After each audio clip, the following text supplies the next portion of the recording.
We have a very special talk of the table all about the Scripps National Spelling Bee. So, as we showed you earlier, 13-year-old Faizan Zaki took home the championship by correctly spelling éclaircissement. As the competition celebrates its 100th anniversary, the Bee is ringing in another anniversary this year as well. 20 years ago, a new sound was introduced.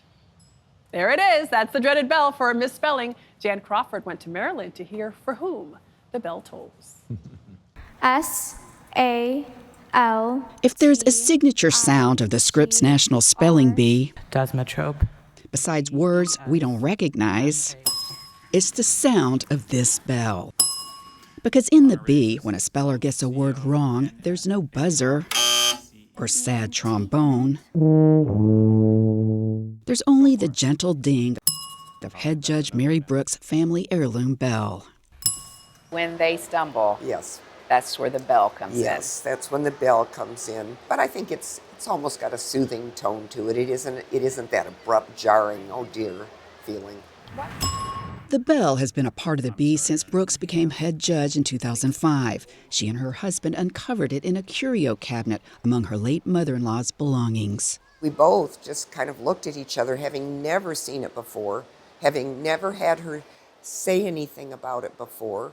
Etchings on the bell suggest it dates back to the Civil War, and while its original use is a mystery, its current job keeps it as busy as, well, a bee. I mean, how many times does that bell ring in a National Spelling Bee? It's funny you should ask that, because there were years we had 500 spellers. 500. 500. So if you take it past 20 years and do the average, closer to 250, and every one of them except one, they all had the bell ring for them. It's a lot of rings. Food. May I have all the information, please? 14-year-old Caroline Andrus heard one of those rings this week. It's the feeling that you know that your journey has come to an end, and honestly, it's not the point where you finish, it's what it took to get there. And that's kind of the spirit of the Bee and of the antique bell. It's all about human interaction.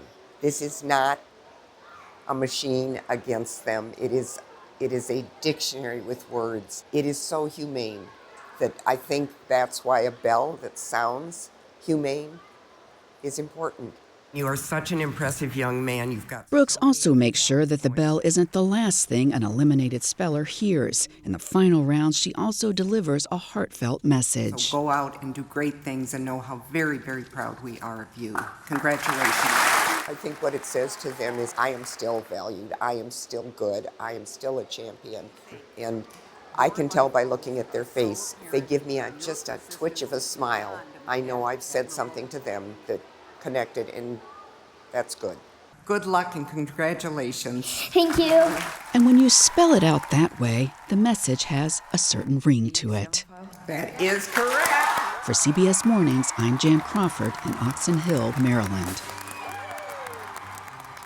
These kids are so impressive. I can't read half of those words, but Mary Brooks, I love how she encourages them even when they misspell a word. It's so important. Really sweet. Leave them with a little bit more than just that sound of the bell. Yeah. And you can see her really trying to connect with them and saying, like, this is 1 year. And also you can see the kids already planning on next year, like the calculations. They're like, oh, that's not going to happen next year. This whole field is done. You're right about that. Jan Crawford, lovely piece. Thank you very much.